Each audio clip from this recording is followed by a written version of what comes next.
Vamos a ver si este pedo ya está grabando. Creo que sí. Sí.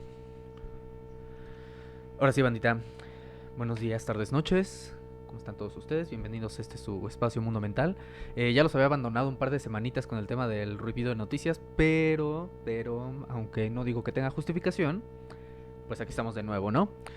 Vamos a hacer el mismo ejercicio que ya hemos hecho otras semanas, que es hacer un breve review de noticias sobre lo que se supone que deberíamos estar todos enterados. Y obviamente desde la perspectiva de este espacio, ¿no? De Mundo Mental, que ya más o menos saben de qué se trata todo esto, ¿no? Así que vámonos recio, vamos a ver qué está sucediendo. Obviamente en esta ocasión voy a revisar solamente 4 periódicos. La verdad es que ando un poquito apurado con otras cosas. Pero pues vamos a darle tiempo a esta cuestión, ¿no?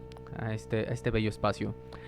Pues CNN, este fin de semana se publicaron los retratos sobre la coronación del rey Carlos III, eh, el hijo de Elizabeth II, que, híjole, banda, no puedo transmitirles a través de esta cámara hasta sus casas la cantidad de cringe que me provoca ver esta cuestión de la coronación. De una coronación en pleno siglo XXI, en el 2023 estamos coronando reyes. O sea, estamos legitimando al parecer, porque esto no lo hace solamente Reino Unido.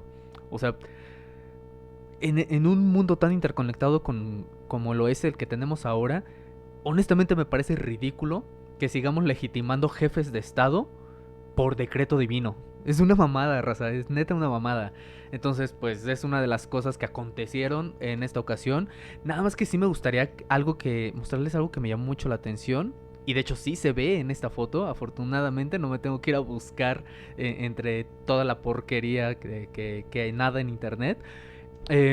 Si logran notar aquí esto, la mano del rey Carlos III. ¿Por qué la mano? ¿Qué tiene de importante la mano? El hecho de que tenga las manos tan hinchadas, a mí me dice que este rey no va a durar mucho, ¿eh? No va a durar mucho. Entonces, no que quiero que dure, no que quiero que le pase nada malo tampoco. Eh, pero parece que no. Su reinado, la espera por su reinado fue larga y su reinado muy probablemente va a ser corto, ¿no? Pero obviamente la que sí se lució y se lució bien cabrón fue Kate. Ella sí se lució muy cabrón. Algo que sí me llamó también la atención de este tema de la coronación, y esto fue más que nada en Twitter, es que a mí personalmente se me hizo muy deleznable, muy de mal gusto, este slot shaming que le estaban aplicando a Camila, a la reina Camila, diciendo que ella no debía ser reina porque era la otra y que era una piruja. O sea, la trataron de puta en redes sociales. Y es como de, bro, o sea, relájate. O sea, no sé realmente qué haya hecho Camila. O sea, si mandó a matar a alguien, no lo sé. Pero, o sea, llamarla la otra y tratarla de zorra y así, solamente porque fue la segunda esposa de Carlos, es como de, güey, no mames. O sea, bájenle un chingo a su desmadre, raza. Entonces, ese pedo del slot shaming que le aplicaron a Camila no estuvo nada chido, no los hace ver cool, no los hace ver nada deconstruidos, ni los hace ver muy progresistas, los hace ver como unos imbéciles. Aunque claramente no apoyo el tema de las monarquías en pleno siglo XXI porque me parece ridículo, pues nada, pues felicidades, Carlos. Por fin se te hizo. Por fin se te hizo, ¿no? CNN también, no, aquí hay una nota que yo ya leí, pero la leí en Deutsche Welle, en el canal Deutsche Welle, donde le estaban tirando cagada al gobierno de Rusia por decir que eran bastante incongruentes y bastante irónico que ellos estuvieran celebrando el día de la victoria sobre la Alemania nazi y sobre el fascismo nazi, que estuvieran ellos celebrando eso dado lo que está sucediendo en este momento en Ucrania. Y pues solamente les recuerdo a los de Deutsche Welle y a los medios de comunicación internacionales occidentales, pues no estaría de más recordarles, ¿no? Que en el 2010, en el 2014, en el 2013, en el 2014, después de la anexión de Crimea a Rusia, de hecho desde antes de esa anexión de Crimea, en el 2018 y 2019 se cubrieron noticias por parte de CNN, BBC News y la Deutsche Welle. La Deutsche Welle también estuvieron publicando noticias sobre toda la serie de denuncias que se estaban haciendo ante la ONU ante la ONU sobre el financiamiento de grupos paramilitares ucranianos pro-nazis y que además estaban haciendo persecución y estaban haciendo desapariciones ahí pues bastante ilegales, estaban haciendo cuestiones bastante ilegales en toda la región del Donbass, específicamente en contra de la población ucraniana que es ruso parlante, solo por ser ruso parlantes, ¿no? Entonces, pues habría que recordarles eso, ¿no? Que quiénes estaban financiando los grupos paramilitares pronazis y por qué no hay ninguna ironía, ni ninguna incongruencia, ni ninguna hipocresía en que Rusia esté celebrando el día del combate contra el fascismo nazi. Solamente quiero decir eso al respecto, ¿no? La mayoría de las notas de aquí de CNN, la verdad es que estuvieron cubriendo pues lo de la coronación y obviamente lo de la guerra en Ucrania, lo cual sí me parece relevante. Este tema es sumamente importante y sobre todo porque el propio exsecretario de defensa, no, exsecretario de Estado de Estados Unidos, Kissinger, el exsecretario Kissinger, recientemente dio una entrevista donde él precisamente afirmaba que China sería quien tomaría, quien se ve que tomaría la batuta para el proceso de pacificación por lo que está sucediendo en Ucrania y que él pronostica que esto se podría estar ya cristalizando para finales de este año. Esperemos que antes, por favor, y que ninguno de estos viejitos locos se pire antes de que se pire y empiece a lanzar bombas nucleares antes de que lleguen a un acuerdo, ¿no? Ojalá que se pueda esto superar sobre todo por las miles y millones de vidas que se arruinan en una guerra. O sea, no hay nada de romántico en una guerra. Pero precisamente el exsecretario de Estados Unidos, que es Kissinger, ni siquiera considera que Estados Unidos ahorita sea el adulto, ya no digamos el adulto en la habitación, ni siquiera ya es el hermano mayor, o sea, este güey ya nadie lo pela. Es el tío raro, es el viejito este tío raro que en la posada de la familia empieza a decir un chingo de pendejadas racistas y clasistas y misóginas. Haz de cuenta que Estados Unidos es ese, raza, es ese. Entonces, pues, hasta aquí dejamos esta parte, ¿no? Aquí hay una nota muy interesante precisamente de lo que está sucediendo en Estados Unidos. Esta es una nota que publicó la Deutsche Welle recientemente. Es un tema que se ha estado haciendo muy caliente durante el último mes, que tiene que ver con una serie de medidas que McCarthy ha estado solicitando sobre el aumentar el techo de deuda en Estados Unidos, ¿no? ¿Qué es el techo de deuda? Lo que sucede es que ahorita Estados Unidos está pasando por una situación muy, muy grave económicamente. E incluso la propia secretaria de Economía,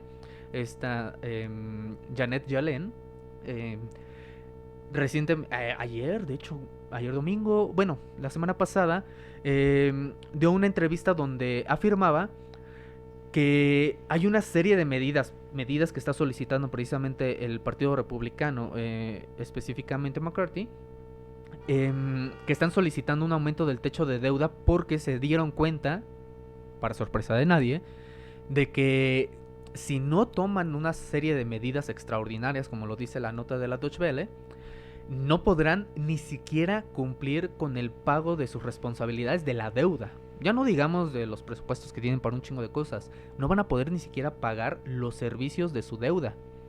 Entonces ellos dicen, ¿qué podemos hacer? Pues claramente necesitamos aumentar el techo de deuda para que de esta forma podamos endeudarnos más y así poder pagar los servicios de la deuda que ya tenemos, ¿no? Porque pues así funciona la economía, porque todos sabemos que en el capitalismo, y esto no lo digo con ironía ni lo digo con sarcasmo, es cierto, el capitalismo funciona con deuda. No funciona por la productividad, no funciona por la capacidad productiva de los trabajadores, no funciona tampoco por la innovación tecnológica, ni siquiera funciona por estos bellos deseos de que el mercado se regula solo y hay una mano invisible que regula y equilibra los deseos y las intenciones de todos los individuos dentro de una comunidad a través del libre mercado. Ya sabemos que no funciona así. Ya sabemos que la columna vertebral, por lo menos desde los años 60, la columna vertebral del capitalismo es la deuda. Y en este sentido, incluso la propia Janet Yellen, reconoce que a través de las últimas décadas, desde los 60 hasta la actualidad, se han hecho por lo menos 78 aumentos o 78 veces han hecho crecer el techo de deuda. Porque no pueden pagarla, carajo. No pueden ni siquiera pagar su propia deuda.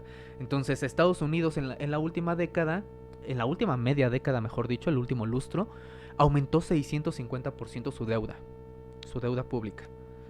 Y pues seguramente seguirán habiendo algunos economistas bastante desubicados viviendo la inopia, creyendo que porque leyeron un par de libros de Milley, de Lage, de Hayek y de von Mises, creen que ya entienden la realidad y que esto sí jala, ¿no? Y que no tenemos que pensar en otro tipo de medidas ni en otro tipo de alternativas económicas, porque pues no mamen, eso es comunismo, bro, y cómo vamos a ser comunistas, ¿no? Si el comunismo es morirte de hambre y que el gobierno te quite tu vaca para quitarte la leche, ¿no?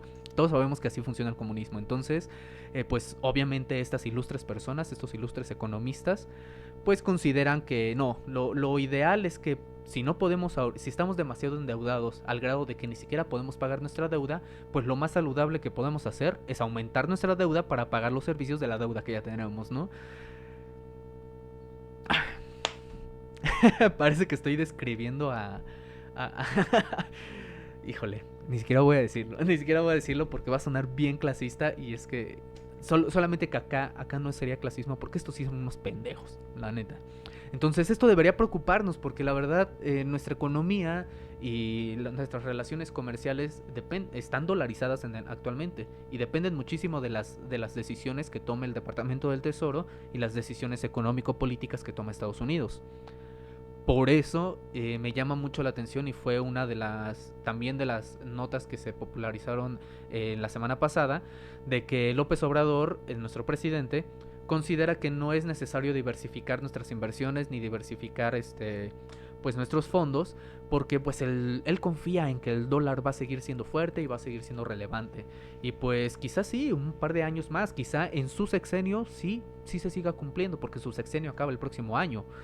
Pero tenemos que tomar decisiones, banda. Como país tenemos que tomar decisiones y la verdad es que seguir siendo el patio trasero de Estados Unidos no me parece lo más sensato. No sé ustedes, pero a mí no me parece lo más inteligente, ¿no? Entonces es importante entender aquí que hay una serie de problemas económicos globales que nos van a afectar incluso en el presupuesto del municipio más pequeño de este país para saber si pueden o no tapar los baches de tu colonia. Ese presupuesto depende de las decisiones de estos cabrones. Depende de lo que geopolíticamente se esté decidiendo, ¿no? Y pues nada, ¿qué les digo? El hecho de ver al que se supone que es la primera potencia mundial teniendo dificultades económicas para pagar su propia deuda y que además, esto es bien importante también, cuando hablan de medidas extraordinarias. ¿Por qué? Porque cuando hablan de medidas extraordinarias, no solamente están hablando de aumentar su deuda, que ahorita ya está en los 31.4 billones de dólares. O sea, están endeudadísimos hasta la chingada. No solamente eso es lo que debería alertarnos o escandalizarnos, sino el hecho de que cuando hablan también de medidas, de esta clase de medidas extraordinarias, están hablando directamente de una serie de programas sociales y que no van a llegar a sus destinatarios. ¿Por qué? Porque hay que ser austeros, ¿no? Y esto también es importante de analizar. Cuando los gobiernos hablan de austeridad, muy rara vez están hablando de justicia social. ¿Por qué deberíamos desconfiar cuando un gobierno habla de austeridad? Incluido también el gobierno mexicano. Porque cuando hablan de la austeridad republicana, la austeridad económica dentro de un estado siempre le pega a los más desfavorecidos. Siempre le pega a ellos, a nosotros, a los trabajadores, a los asalariados, le pega a los que necesitan servicios de salud, a los que necesitan estos colchones sociales como lo son los programas de bienestar.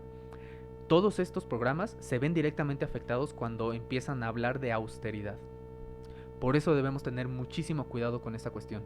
Entonces, claro que debe alertarnos lo que está sucediendo con este país y que seguramente se va a estar replicando en muchos otros países de América Latina, porque that's happened. En el que pues sí, van a estar queriendo a través del rescate económico del país y de buscar la estabilidad financiera y el crecimiento económico, pues obviamente estarán dispuestos a sacrificar un montón el bienestar social, ¿no? Porque recordemos, y que no se nos olvide, que cuando la economía sirve a las personas, pues tenemos prosperidad, empezamos a prosperar. Pero cuando son las personas las que deben servir a la economía, tenemos esclavos. Eso es lo que tenemos, ¿no? Y lo digo con toda la tristeza del mundo, considerando que hace apenas una semana se conmemoró el Día Internacional del Trabajo, ¿no? Y somos los que menos importan, los trabajadores. Vámonos a la siguiente nota, no tan feliz. No tan feliz, perdón que me esté yendo tan rápido en esta ocasión, bandita, pero esta vez sí lo vamos a hacer más bien como un shot, un review, que es un shot más de información, ¿no? Me llamó mucho la atención que en este fin de semana tuvimos unas elecciones en Chile para la elección de quienes van a conformar el Consejo Constitucional, ¿no? O sea, quienes van a establecer las reglas del juego para la nueva Constitución de Chile. Y tristemente estos son los resultados, los pueden ver ahí en su pantalla. Estos son los resultados. El 43% de quienes van a ocupar los 53 puestos de este Consejo Constituyente, el 43% está conformado por la ultraderecha que perdió precisamente las elecciones pasadas contra Boric. Y no solo eso, sino que se le suman 11 integrantes más, ganando mayoría, por parte de los partidos conservadores, ¿no? La verdad, aquí más allá, no quiero hacer pronósticos de lo que va a suceder con el Consejo Constitucional, pues.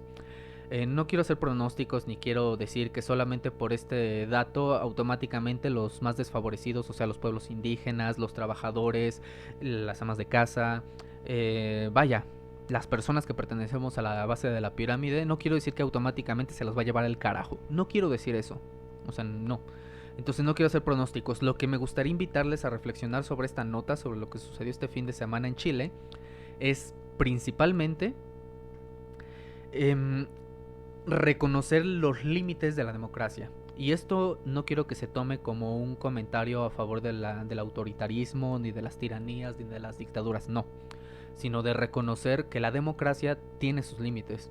Y uno de sus límites es precisamente esto, que cuando la mayoría toma decisiones cuestionables y que claramente van a afectar a un gran número de pobladores, de ciudadanos, yo les pregunto, ¿deberíamos seguir defendiendo este fetiche de la democracia, siendo que muchas veces a través de la democracia se llegan a gobiernos fascistas, a decisiones económicas favorables para una minoría, pero que afectan el día a día, la vida cotidiana del resto de la población, de la mayoría de la población? No sé si deberíamos seguir creyendo que la democracia por sí sola va a venir a solucionar problemas. O sea, no me parece que sea así. Este tipo de selecciones, este tipo de eventos, de elecciones, de ejercicios políticos, pues nos lo demuestran. Que claro, yo también entiendo el hecho de que muchos ciudadanos ya en el plebiscito anterior ya rechazaron una constitución, una propuesta de constitución, porque les pareció demasiado progresista. Y es que también hay algo muy curioso que sucede dentro de los procesos históricos en cuanto a lo político, ¿no? Hay un sesgo muy importante que es muy difícil de quitarle a la ciudadanía, y es el sesgo de lo conocido, de lo cotidiano, de lo que ya están acostumbrados. Es muy difícil llegar, y esto ya lo advertía Maquiavelo hace 500 años, es muy difícil llegar con nuevas ideas innovadoras, ideas revolucionarias, ideas de vanguardia, para cambiar y mejorar el entorno y la vida y el modus vivendi del resto de la sociedad de un estado. Es muy difícil hacerlo porque la gente tiene un sesgo de comodidad, ¿saben? Ya conocen, o sea, tienen este miedo bastante irracional, pero al mismo tiempo comprensible, este miedo por lo desconocido, ¿no? porque es preferible quedarse con las incomodidades y con el yugo y con las cadenas de lo ya conocido antes de dar el salto de fe hacia una serie de políticas que hoy nos parecen demasiado progresistas, porque no sabemos cómo van a suceder las cosas. O sea, el miedo está en que a los que les está yendo bien tienen miedo de que les vaya mal con el nuevo régimen y con los nuevos cambios, mientras que a los que les va mal tienen miedo de que les vaya peor. La verdad es que sí tenemos una especie de desencanto por lo que podría suceder en el futuro. Y no es casualidad que tengamos este desencanto, ¿no? Y no es casualidad lo que está sucediendo en Chile y que tristemente podría replicarse en muchos otros países, incluido el nuestro, en México, porque al igual que yo, muchos otros politólogos consideramos que tanto Chile como Brasil están un par de ciclos políticos por delante de México, y entonces ver lo que sucede en estos países nos puede dar un pronóstico de lo que podría sucedernos a nosotros, ¿no? Ya a muchos nos preocupa precisamente el desempeño de la 4T, no porque la odiemos y no porque la apoyemos ciegamente, sino porque entendemos que como llegaron al poder la 4T con la bandera de ser de izquierda y de ser progresistas y todo este pedo, como llegaron con esa bandera, si hacen mal las cosas, si no dan los resultados, si no cumplen con lo que prometen, vamos a tener una derecha reaccionaria. Y la derecha reaccionaria en México vende al país, así se los digo, vende al país. Como lo hizo Fox, como lo hizo Calderón, como lo hizo Peña. Venden al país. Y quien menos le importa son la base de la pirámide, los ciudadanos. Entonces, tomemos en consideración esto, reflexionemos sobre el papel de la democracia en la actualidad, sobre la importancia que deberíamos darle para no caer en estados autoritarios. Ojalá que no suceda eso. Pero si vamos a seguir defendiendo la democracia, empecemos a instrumentalizarla y a verdaderamente utilizarla en favor de las mayorías, no de las mayorías relativas a través de este tipo de ejercicios, no de la democracia representativa que ya vimos que no representa a nadie más que los intereses de quienes financian las campañas políticas. A ellos son a los que representan y a los que protegen, ¿no?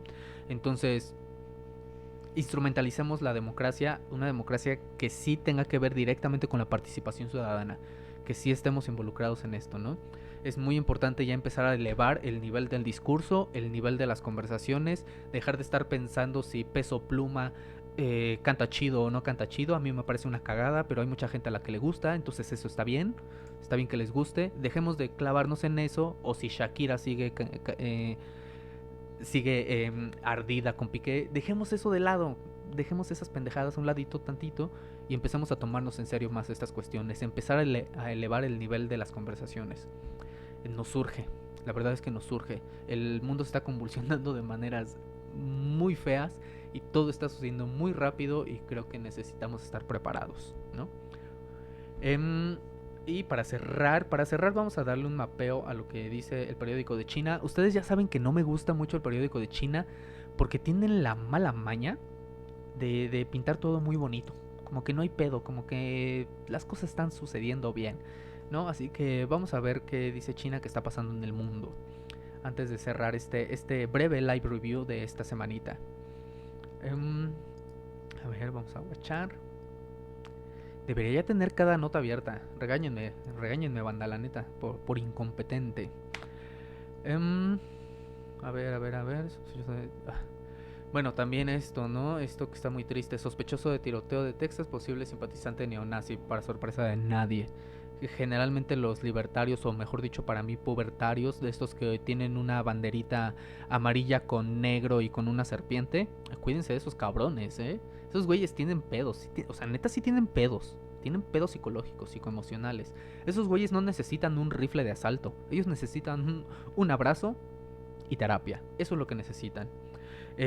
Pero precisamente se estaba haciendo, bueno, me llama la atención este titular, porque la semana pasada otra vez se abrió la discusión, pero esta vez por parte de Biden, diciendo que, pidiéndole a los congresistas en Estados Unidos que ya prohíban la libre venta de los rifles de asalto, porque estos responsables de los tiroteos, pues usualmente utilizan armas de alto calibre y como los rifles de asalto, ¿no? Entonces, para él la solución es, como lo hizo con un rifle, pues hay que prohibir los rifles. Y no se les ocurrió que mejor ya hay que echar a andar esta política que parece que todo el mundo está de acuerdo, menos el capitalismo, que es la de echar a andar el background check. O sea, sí, o sea, si van a estar defendiendo todavía su segunda enmienda de que todos tienen derecho a portar armas y bla, bla, bla, ok, va. Pero armen primero a los pobres, armen primero a los negros, armen primero a los inmigrantes, armen primero a los obreros, a los trabajadores, ármenlos a ellos y además háganles el background check. O sea, chequen si ya están loquitos, si ya tienen pedos, ideas neonazis, si ya tienen estos desmadres, lo mínimo que deberíamos estar haciendo es por lo menos revisarlos antes de ponerles un arma en las manos, ¿no? O sea, por lo menos. Pero no, pero como en realidad este es un gran negocio y cada vez que hay un tiroteo, las acciones de todas estas empresas que se dedican a la producción de armas, a la producción y venta de armas, sus acciones suben, se revalorizan y además empiezan a tener un chingo de ganancias, pues hasta crees que van a soltar el chuletón, güey. Y además la NRA es una de las principales fondeadoras tanto de los demócratas como de los republicanos. Entonces recordemos ahí que Estados Unidos en realidad está conducido por un viejito loco de casi 80 años. No, de hecho ya cumplió 80 años Biden. Estados Unidos es un autobús que lo maneja este viejito loco senil y que además solamente tiene una palanca hacia el frente y hacia atrás, que cambia de rojo a azul.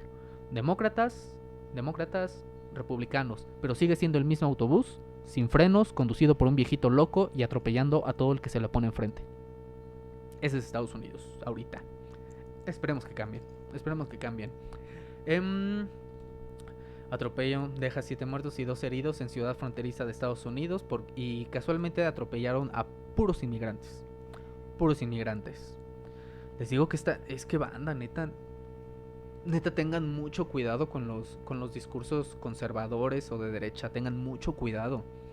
Porque tienden, o sea, no solamente tienden a defender el libre mercado, que ya vimos que no jala y por eso tienen ahorita el pedo económico que tienen, esta deuda ya impagable para Estados Unidos, por eso la tienen, sino que además también defienden ideas como el patriotismo y el nacionalismo, dos de las cuales también me parecen una pendejada. Son súper anacrónico seguir defendiendo el nacionalismo y el patriotismo. Es súper anacrónico. Y así es como se empiezan a popularizar los discursos xenofóbicos. Y ojalá esto sucediera solo en Estados Unidos, pero no. También en México ya estamos replicando la xenofobia, pero en contra de nuestros hermanos centroamericanos. Y decimos, no, es que estos güeyes nada más llegan a quitarnos los trabajos. ¿Qué pinche trabajo te están quitando, güey? Si nuestros trabajos de todos modos ya son precarios. O sea, ¿qué trabajo te están quitando? Y además, sobre todo en Estados Unidos, hacia allá es mi crítica en realidad. Es bien raro que se quejen de que los inmigrantes llegamos y les quitamos los trabajos. A ver, si un inmigrante sin papeles, que no domina tu idioma, no conoce del todo tu cultura, es capaz de quitarte tu trabajo, pues tal vez el incompetente eres tú, güey. Tal vez tú eres un pinche incompetente. Además de que los empresarios son unos... O sea, son empresarios de mierda, se dice como tal, son empresarios de mierda, están pensando solo en la ganancia y por supuesto que van a preferir como empleado a aquel que puedan explotar libremente. Así es. Y por ahí les tengo un rant que pronto les voy a publicar ese rant, esa serie de reflexiones sobre el trabajo. Quería hacerlo el día 1 de mayo, pero no se pudo. No se pudo porque no tenía yo los suficientes argumentos para presentar lo que les quiero presentar al respecto, ¿no? Siria se reincorpora a la Liga Árabe tras 12 años de ausencia. Que bueno, están empezando a unificar ahí este coto en Oriente Próximo. Y digo, ya vimos una primera mesa de discusión diplomática donde empezaron a querer empezar a otra vez establecer estos lazos diplomáticos entre las dos grandes ramificaciones del Islam, que son los musulmanes chiitas y los sunís. Perdón, raza, se me olvidan los nombres. Memorizo muchas cosas y se me olvidan muy rápido. Un 40% de los jóvenes japoneses quiere que el gobierno haga gratuita la educación superior según encuesta. Y deberían. Pero como uno de sus excelentes economistas de la Universidad de Cambridge, japonés, pues para poder ayudar a los jóvenes, los viejos deberían hacerse el harakiri, ¿no? Porque pues en lugar de pensar en un establecimiento, un nuevo modelo económico, en nuevas prácticas económicas, en nuevas formas de distribuir la riqueza, no, mejor los viejos que ya no producen que se mueran para que así tengamos dinero para darle a los jóvenes. Esa sería su solución.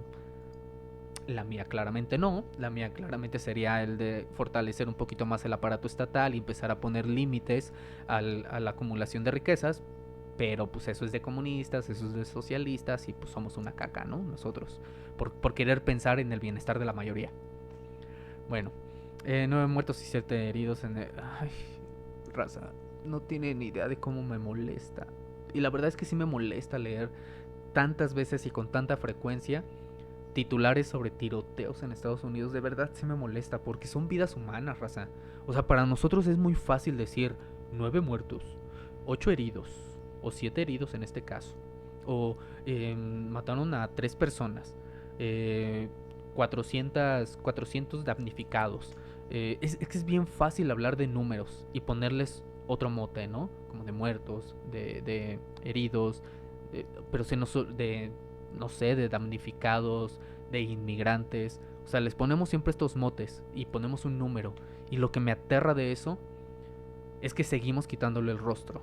Se nos olvida que son personas, que son seres humanos, como tú, como yo, como cualquiera. Se nos olvida eso. Entonces es muy fácil desafanarnos, desapegarnos y tener una completa indiferencia con este tipo de cuestiones cuando se nos olvida que son personas las que están ahí involucradas, las que están siendo víctimas de eso. Se nos olvida. Y yo creo que es muy importante empezar a reconocer que cada vez que lean un número, una nota que diga eso, que diga 9 muertos y 7 heridos en un tiroteo, se imaginen físicamente 7 personas heridas y 9 personas muertas. Imagínenselas físicamente. Y es un ejercicio muy doloroso y muy culero, pero es muy necesario para tomarnos más en serio este tipo de discusiones. Sobre todo porque aquí en México pues ya está sonando otra vez la idea de que aquí también tengamos el derecho al porte de armas libremente, como lo tienen en Estados Unidos, y poderlas comprar en un Walmart, con lo cual estoy medianamente de acuerdo si primero arman a la gente más pobre, a la gente la que no tiene recursos, a ellos, primero a ellos, y luego ya vemos los ricos, ¿no? China, Afganistán y Pakistán prometen fortalecer cooperación en seguridad y lucha contra el terrorismo. Ay, este sí me llama la atención. A este lo vamos a dejar pendiente para la siguiente semana porque sí necesitaría rascarle un poquito más sobre lo que ellos consideran que es terrorismo y cómo pretenden solucionarlo y qué pretenden hacer al respecto. Y es que esa palabra a mí me genera mucho ruido, banda. La palabra terrorismo me genera ruido porque históricamente, desde que se empezó a popularizar después de lo del 9/11 en Estados Unidos, ese término se ha utilizado específicamente para la persecución directa de grupos disidentes o de grupos críticos o de personas, tachándolas de terroristas. Entonces, es muy tramposa la forma en la que se suele utilizar ese término, ¿eh? Hay que tener mucho cuidado con las palabras que utilizamos. Fuerzas Armadas de Estados Unidos impulsan y exacerban la violencia en Somalia, para sorpresa de nadie. Pero ¿saben qué me llama la atención? Que ahorita todos estamos indignadísimos, todos estamos indignadísimos en Occidente con lo que está pasando en Ucrania, pero no nos importa lo que está sucediendo en Yemen, lo que está sucediendo en Somalia, lo que está sucediendo en el norte de África, lo que está sucediendo en el Congo y lo que está sucediendo en Israel y en Palestina. ¿Por qué no nos aterra tanto y por qué no nos indigna tanto como lo que está sucediendo en Ucrania? Pues porque no está en pantalla. Porque no te lo están poniendo los medios de comunicación tradicionales y más consumidos en Occidente. Por eso es que no te preocupa, por eso es que no nos importa, porque no lo vemos. Y además, porque ¿quiénes son quienes perpetran todas esas atrocidades y esos atropellos y esas intervenciones y esas muertes? ¿Quién las está provocando? Pues papi Estados Unidos, güey. Papi Estados Unidos. Y no critiquen a Israel porque entonces eres antisemita, aunque los israelitas estén siendo unos culeros, ¿no? Así son las cosas, banda. Así son las cosas últimamente. El canciller chino pide a diplomáticos jóvenes que lleven adelante la amistad China-Pakistán. Y de hecho no solamente están haciendo eso, sino como les comentaba hace unos minutos, el propio Kissinger reconoce precisamente el trabajo de los diplomáticos chinos por lo que están haciendo para pacificar el problema que ahorita se tiene precisamente en Ucrania. Ellos están haciendo un gran trabajo en el tema de la pacificación de Medio Oriente, que por décadas aquí estuvimos romantizando sobre quién va a llevar la paz al Medio Oriente, esperando que lo hiciera Estados Unidos, pero no lo hacían, se aprovechaban de los conflictos para empezar a imponer gobiernos y ya saben, lo que usualmente hace Estados Unidos en nombre de la democracia y la libertad. Ojo, no lo hace porque quiera tus recursos, ni porque quiera tu petróleo, ni porque quiera tu oro. No, no lo hace por eso. Lo hace porque quiere llevarte libertad y democracia. Así de chido es el tío Sam, ¿no? Entonces, la verdad es que sí, el equipo de diplomáticos chinos sí están haciendo un trabajo bastante interesante, que no habíamos visto en mucho tiempo. Y esto es importante y es necesario y es bueno y es positivo. Positivo en el sentido de que de verdad ya era muy necesario empezar a encaminarnos hacia un mundo multipolar en el que no tuviéramos una sola nación diciéndonos qué hacer, sino que ya cada nación pudiera tomar decisiones a nivel interno, pero también en colaboración regional, porque es necesario, porque es importante y porque estamos cada vez más interconectados y porque, por ejemplo, el problema del cambio climático no le importa que tú seas México aquí y a partir de esta línea ya seas China. O sea, no le importa. El cambio climático le va a pegar a todos. La inmigración le pega a todos. Una guerra nuclear nos va a afectar a todos. A todos. No le va a importar dónde empieza y dónde acaba tu frontera. La lluvia radioactiva también te va a llegar a ti, güey. Entonces, por eso es que seguir tomando ideas con perspectivas eh, libertarias, conservadoras, patriotistas, ultranacionalistas, seguir tomando decisiones con esa lógica, pues la verdad es anacrónico y es bastante ignorante. Entonces, pues nada, raza, hay que empezar a tomarnos un poquito más en serio todo lo que está sucediendo, ¿no? Y obviamente, lo que está sucediendo con los neonazis es que, ay, raza, aquí en México también tenemos, ¿eh? No son tan visibilizados, pero creo que ya algunos deberíamos ya empezar a tomarnos en serio estos grupos pronazis que sí hay en México, sí los hay, sí los hay. Y adivinen en las filas de qué partido están. El PAN, el PAN, el PAN. De mí no lo saben, ¿eh? De mí no lo saben. Pero pues igual y dense un clavado ahí a ver qué tipo de políticas y qué tipo de ideas defienden los jóvenes del PAN. Entonces, pues nada, racita. En esta ocasión sí lo hicimos muy cortito en comparación con otros. Pero pues disfruten su semanita. Espero que les vaya muy chido. Chambienle duro, porque aquí quien no trabaja, pues no traga, ¿no? Entonces, pues nada. Hasta la próxima, bandita.